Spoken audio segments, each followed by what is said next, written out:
Greetings. I'm Reverend Jim Lamb.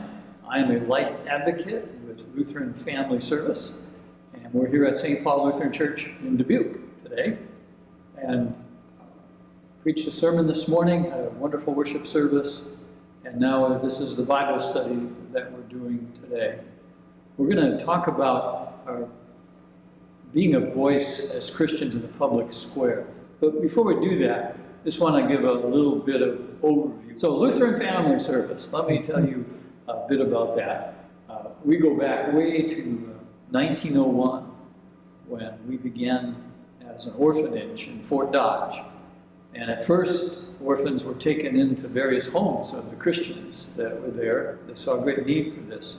And then eventually, this orphanage was built that you see here.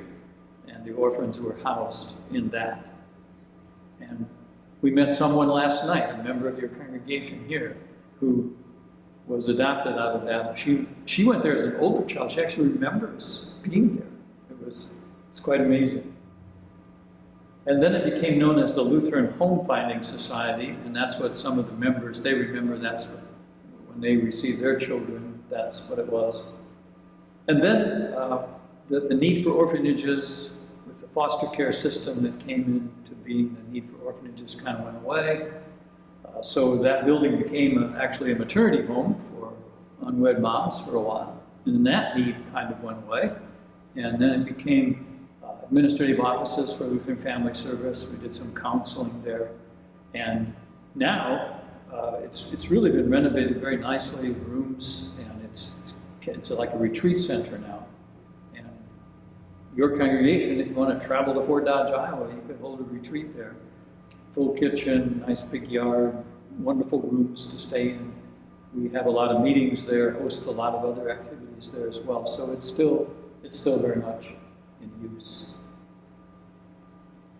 Here's a short little video that will give you an overview of the ministry of Lutheran Family Service and the lives that we endeavor to touch.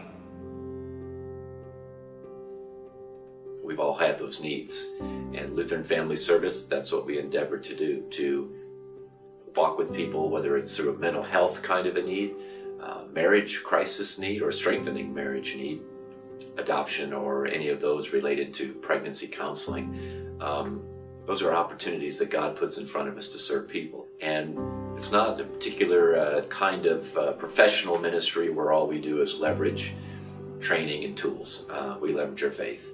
And so people that we see are looking for and expecting something different. They want to see Christ living in people, and that's what we do. Same thing in adoption and in pregnancy counseling. We wrap the church around people and God's love. My clients and the clients of other counselors will be able to say that they are able to come to a place, to a person who's non-judgmental, who is faith-based, who can work with them on directing their lives according to the way that God would have them direct their lives, who are there for them regardless of mistakes that they've made, and are able to help them see that God is with them always, no matter how difficult their situation, that their faith can help get them through.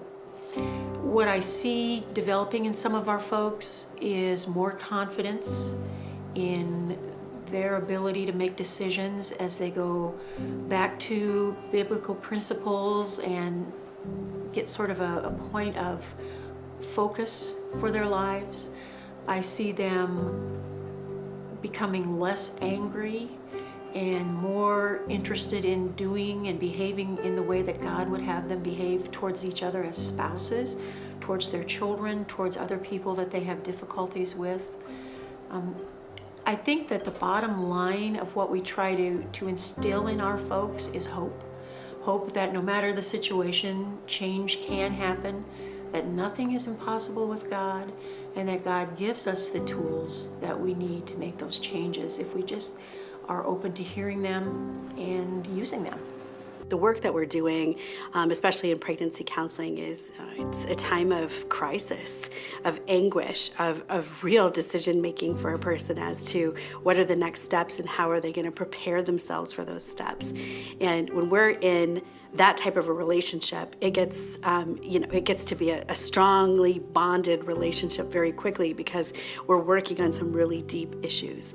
And that kind of support in a time of crisis can really change a person's life into even questioning why would there be someone out there that wants to assist and help me in that way, and being able to be the light of Jesus during that time for clients who will receive it is a beautiful experience and can change their lives forever. It's not only those folks that we touch directly, which are thousands over the year, but those folks whose lives are changed and then they touch others through the congregations that we bring a message to, and the hundreds in the pews. We also provide wraparound or additional services for pastors as they do their own ministry, in particular counseling with parishioners or others as they get into situations that perhaps are beyond their training or are beyond their comfort.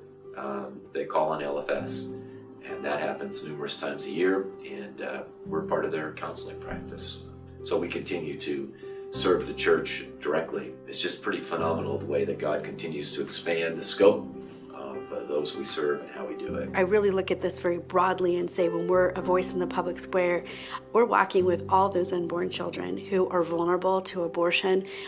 We're standing for them, standing in the gap. We're standing in the gap for those who are elderly and infirm who might be at risk for physician-assisted suicide should we allow that law to happen. We don't use any government funds to provide services. There are organizations in communities that are not-for-profit that receive a wide base of support from a lot of different individuals and corporations and organizations. We are really focused on providing a way for people to make a difference as an extension of the ministry of the church. So one of the things I like to remind people of is that they might not be able to be the one in the counseling room with somebody, but they can make sure that we're there when somebody needs that kind of counseling. So I think they see the need and want to help.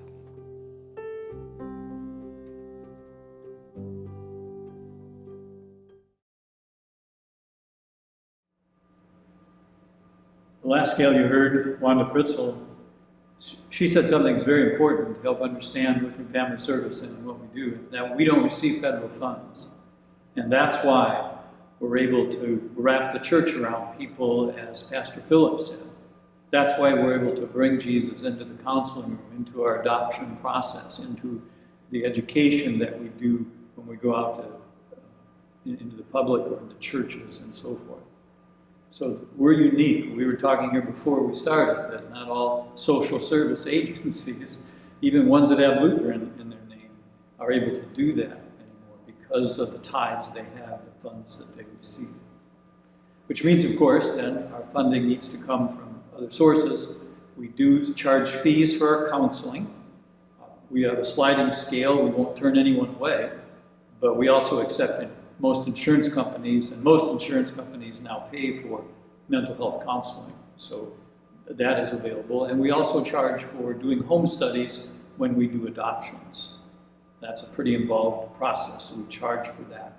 So around 50% or so of our funds come from fees. The rest of that, we rely upon individuals, congregations, grants, gifts from LWML, LLL, those kinds of groups. So we're very grateful always for the support that we get. And I know we have supporters here at St. Paul, so thank you. Thank you very much for that. Do you have any questions about, that was really a quick overview of what we do. Any questions by our two audience people? They teach them. If we get online questions, we'll have to send them to you. Yeah, you have to email them. Well, I guess one of the questions, are your offices all over Iowa or many states? Or? Good question. She's asking about if we have offices. We have an administrative office in Fort Dodge, no longer at the orphanage. We actually share a building with the offices of Iowa District West. So we have half of that office building there. And we do some counseling there. Then we have an office in Des Moines, actually Urbandale, and we have some staff there and counselors there. But we also have, there are 3 pastors on staff, Pastor Phillips, myself, Pastor Wolfram. We all live in our homes, work out of our homes, and travel around doing these things. And then we have our pregnancy counselors are in different parts of Iowa, and they will go any place in the state. And we also have other counselors who are in various other places as well. The closest here, we just have a brand new counselor who's starting in Bettendorf. So that would be the closest in this area. However, even before COVID came on the scene, we were doing telecounseling through a laptop and through the internet and so on. And of course, that really has ramped up since the pandemic. And all of our counseling, most of it was done that way. We're getting back to some face-to-face, but not so much. So really, our counseling is available any place that you are. So do all of the counselors have a similar approach to counseling and how they incorporate faith into that? Yeah, do all the counselors have a similar approach to counseling? Every counselor I know is unique in how they approach things, but I can tell you this, we only hire Christian counselors. And you don't have to be Lutheran, but we hire Christian counselors, and you have to be master level trained, and then we have a series of vetting things that we go through to make sure that you will uphold our mission, our values that we hold dear, especially about marriage and human sexuality, those kinds of life, precious at all stages. Those things our counselors must hold to and counsel toward. One aspect that really doesn't come out in the video is it's called Congregational Services, and that's where we offer services to congregations. So myself, other pastors, we partner with Perry Lutheran Home, so we can take advantage of their skilled people, and they can come out and do a lot of elder care things. They specialize in Alzheimer's care there at Perry Lutheran Home. They have 2 award-winning wings down there.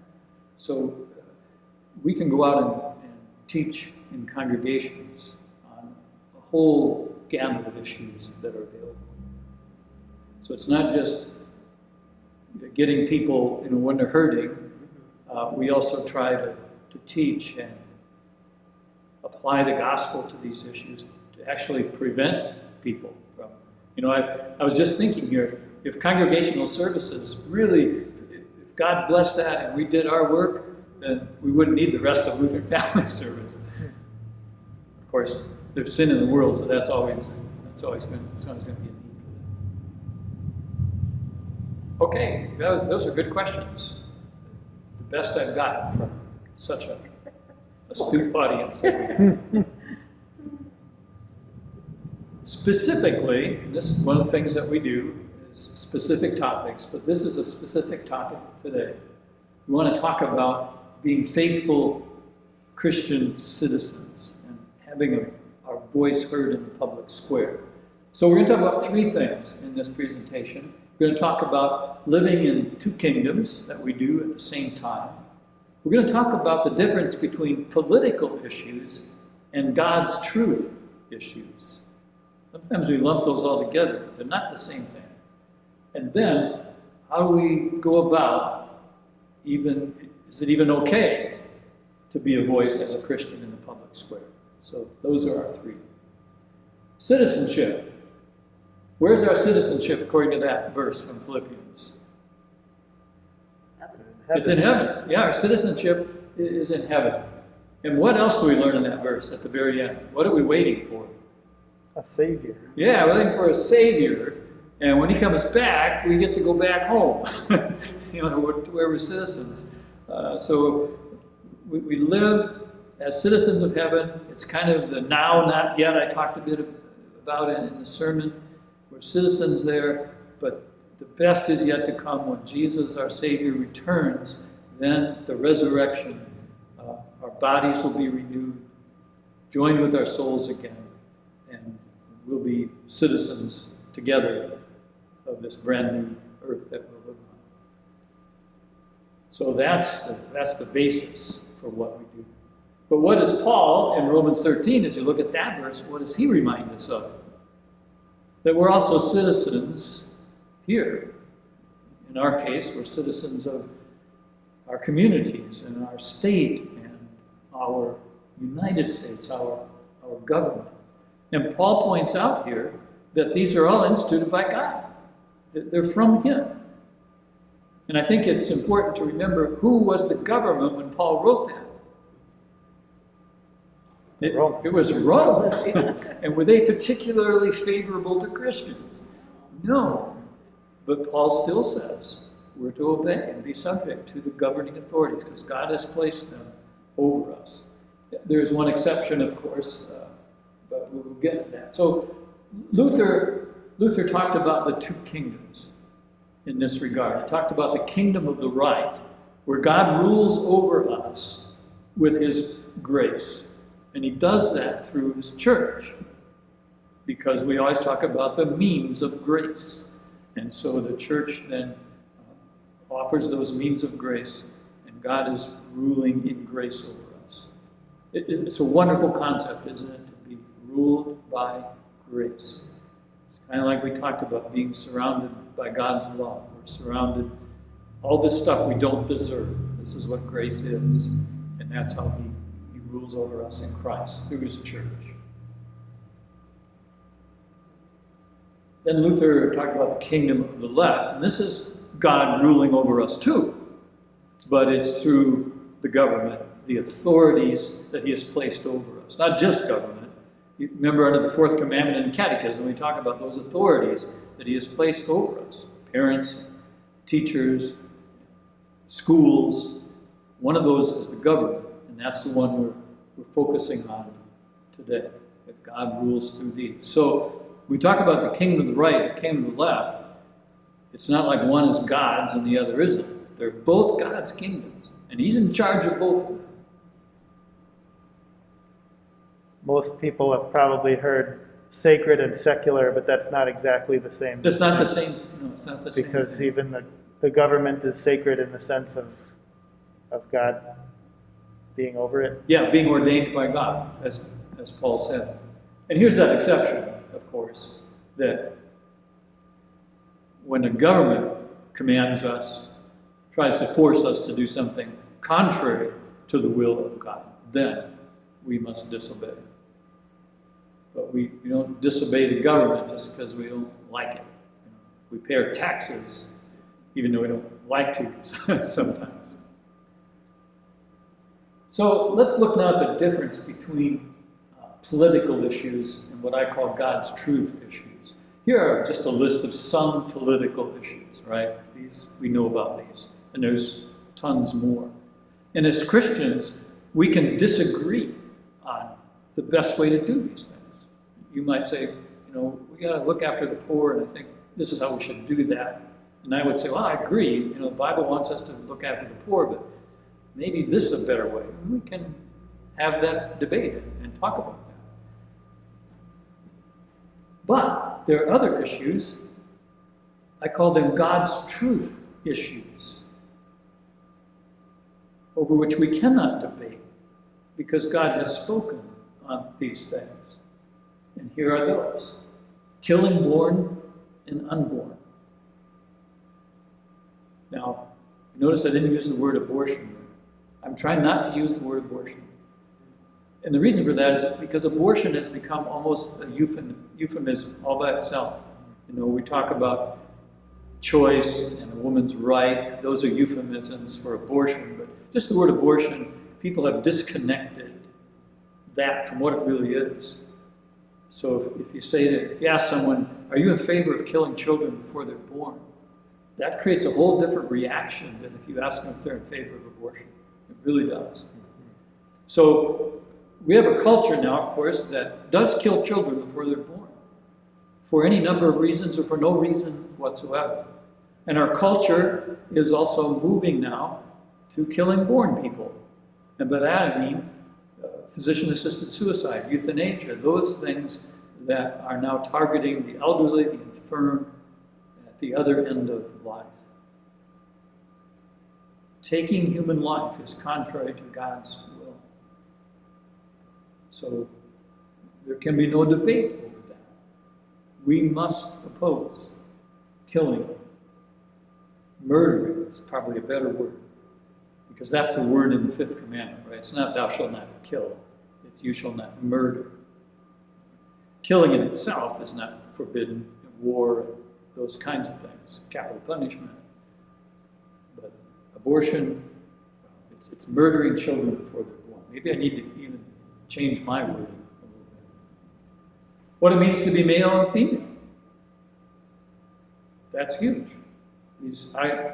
I just last week I was applying for taking some online courses at a university, and I was doing the application form, and I got to gender, and I had 3 choices: male, female, other, not listed. And those others are 58, I believe now. Wow. 58 genders. When we were at the hospital with the childbirth and filling out the paperwork for the boys, not citizenship, what am I thinking of? Birth certificate. Birth certificate, thank you. My brain's a little fried. It's that long sermon. But the long sermon. They give line for mother's name, and then underneath that is you can either check, parent's name, mother's name, father's name, and I think there was even another choice. So they don't assume that the other parent is a father. There's all these things. Yeah. Which brings us to the next one, then marriage. We uphold marriage between one woman and one man because God does. This is not Lutheran Family Service stuff. This is God stuff. Human sexuality. And this, seeing it as a gift from God to be used properly within the context of marriage. And then religious freedom, not necessarily the same as these others in terms of a truth there, it's in the Bible, but it's something we need to protect these other things as well. So these are issues that we really need to speak on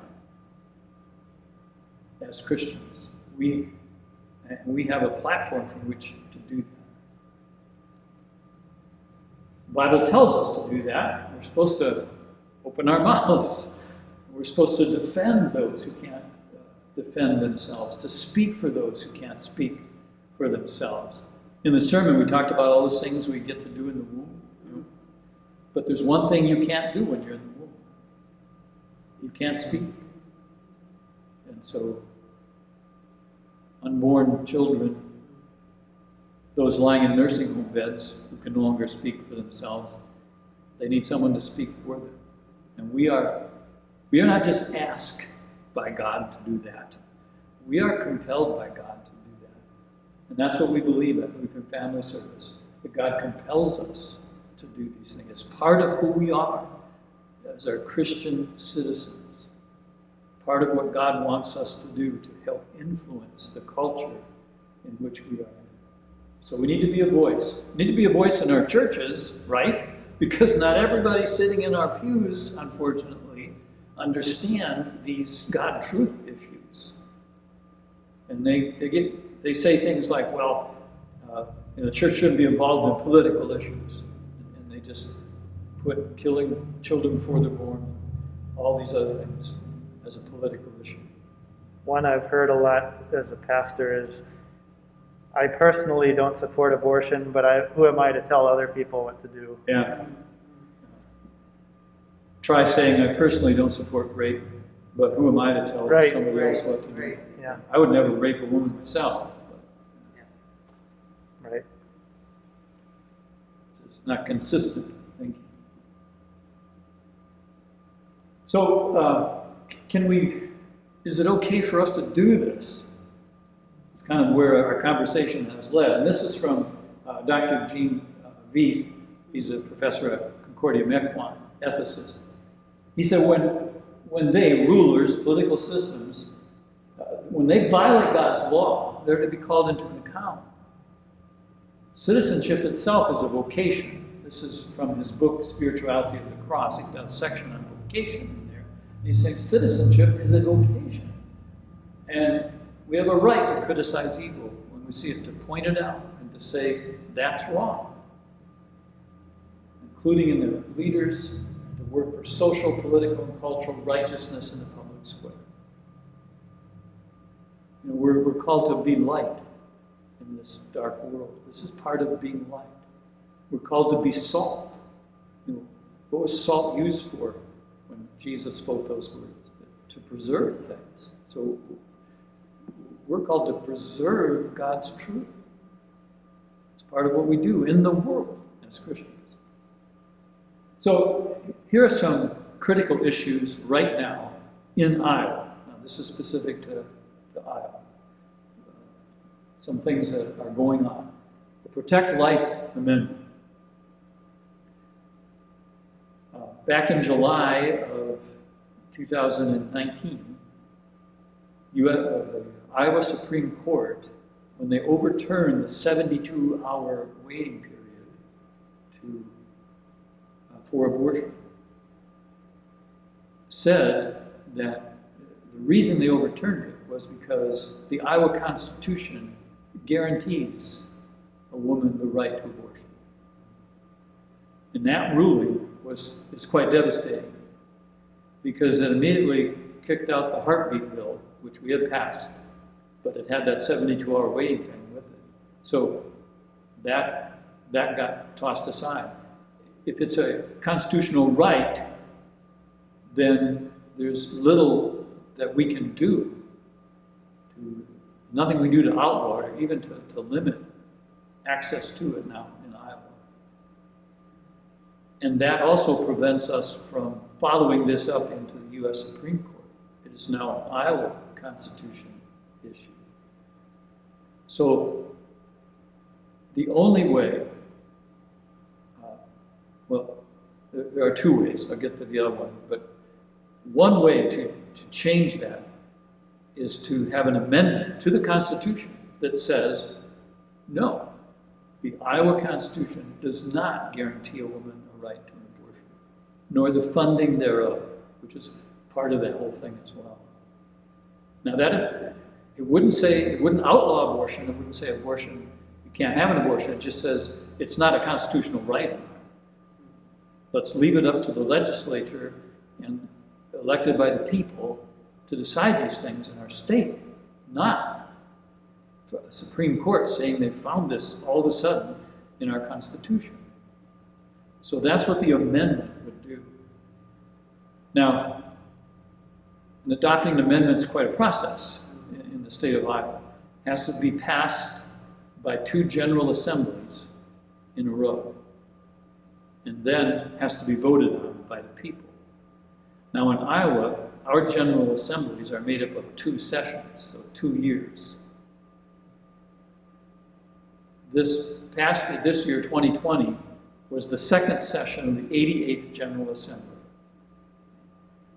So we passed this in the Senate, and we were hopeful it would pass in the House as well.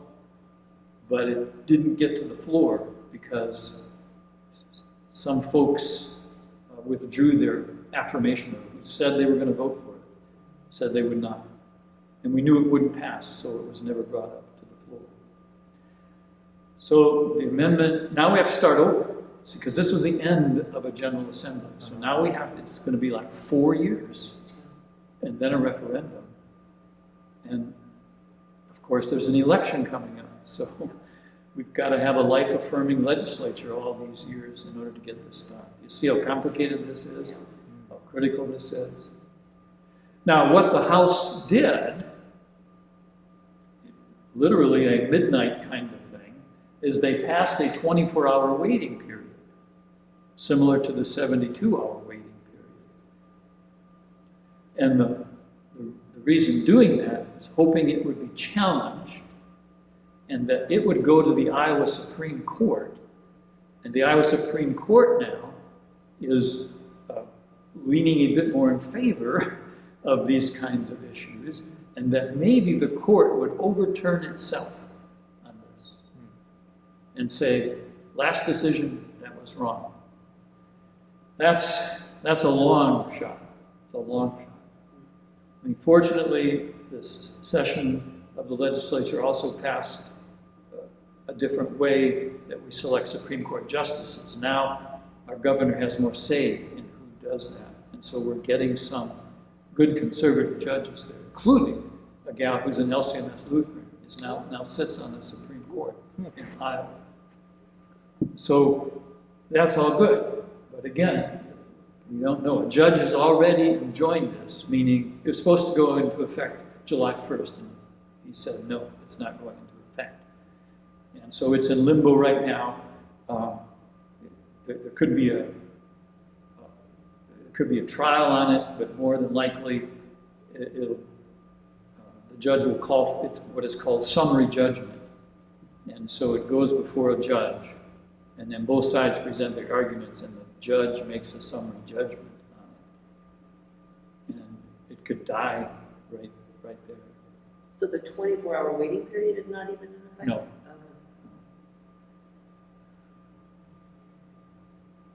So there's, I don't see myself as an alarmist.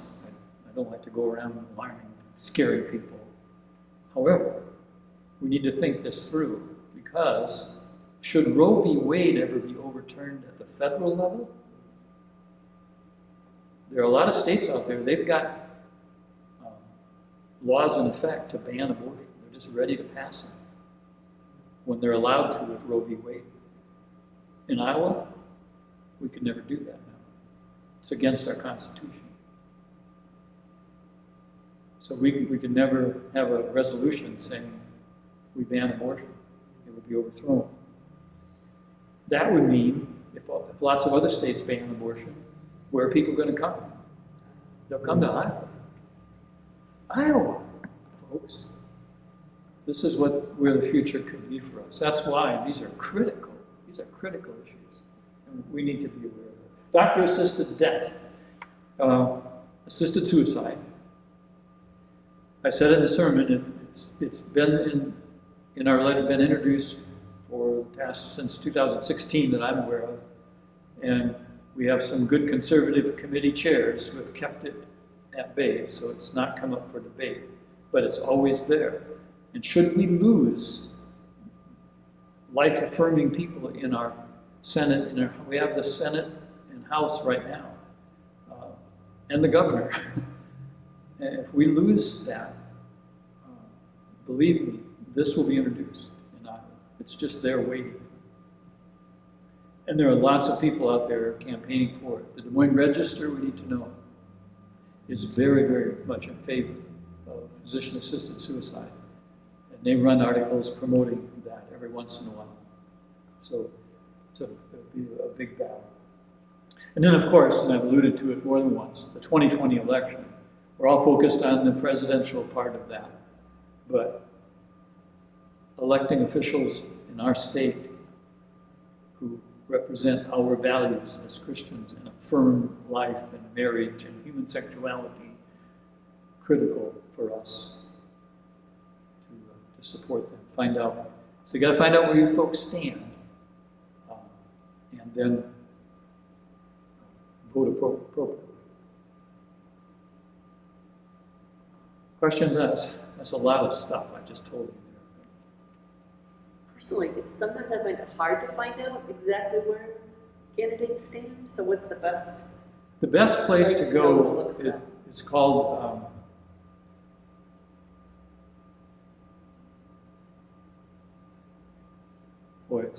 I know it slipped my mind. there's a website called On the Issues. Is that the one you're thinking No. of? Okay. No. I was just there because I was looking where your senator, state senator. But it is some website that you can. Yeah, I can give it to you afterwards. Okay, I just have to look. okay. We'll put it in the show notes. There you There we go. go. Put it in the show notes. Yeah, just look on my computer. Because I was just too, I just can't remember. I had my 70th birthday here a while back, so using that as an excuse. So what can we do now? I've got a question. Yes. And I may end up having to edit this out, we'll see. Okay. But what would you say to, we have some members in the congregation who I know are very committed Democrats. And I know that Democrats tend not to support some of these life-affirming positions. What would you say to a Christian who wants to be faithful but also finds themselves aligning more with the Democrat Party on some other issues? Yeah, those are the folks that we need to have a conversation about the difference between political issues and God's truth issues, and help them see that difference. So they might say, well, yeah, I'm opposed to abortion, and I know Ralph is for that, but I sure like where he is on immigration and taxes and education and all that. So it's, he's comparing as if they're both the same kind of issues, and these outweigh this one. Mm-hmm. We have to help them understand that this is the one that we need to be focused on. Again, and it's because we've lost sight of what abortion is. So in debate, in pro-life debate, they talk about trotting out the 2-year-old. And we can do this here. Would you do the same thing to a 2-year-old? Example, a child is born, or a child is in utero, discover that it's Down syndrome, for example, or some other malady, body or mind. And so that's certainly a reason to have that child murdered through abortion. What if you have a 2-year-old who falls and has a head injury, and now is in that same situation? Would you be in favor of murdering that child by cutting them up in little pieces like we do children before they're born? There is no difference between those two. So if you have a representative who says, I'm in favor of abortion, you might say, well, okay, but would they ever say, I'm in favor of murdering children by cutting them up? That's what they're in favor of. That's what we have to help people understand. For me, these God truth issues, because they talk, oh, you're a single issue voter. I refer to them as disqualifying issues. If you will not protect the most innocent of life on both ends of the spectrum, then how can I trust you with anything else? And I cannot in good conscience support you on anything else, even though I agree with you on everything else. You're for murdering our babies. I cannot vote for you. So you have to help understand the difference between these issues and merely political issues. Mm-hmm.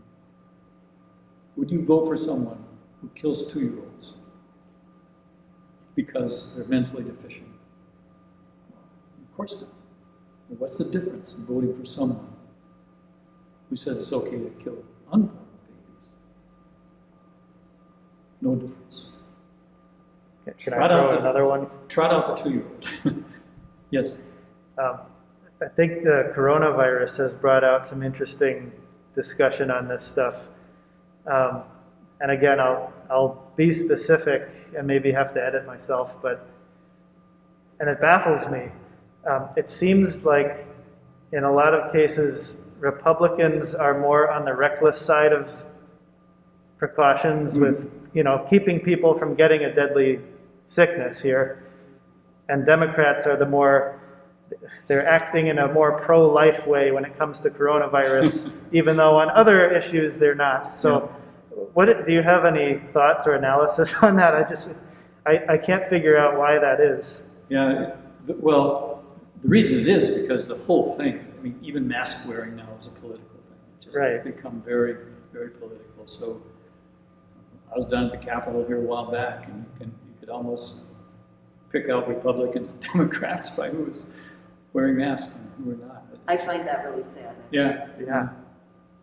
So yeah, it's become a, well, I'll show you thing on both sides. We don't think otherwise than just political thinking. You know, I like to, I always like to try to keep things as simple, just boil down to as simple as we can.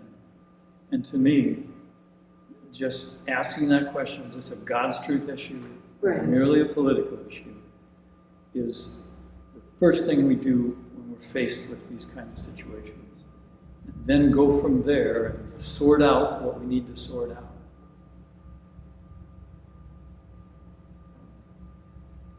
You know, you're not ever going to vote perfect people. Right, We're all sinners. Everybody's going to be a sinner. So Right.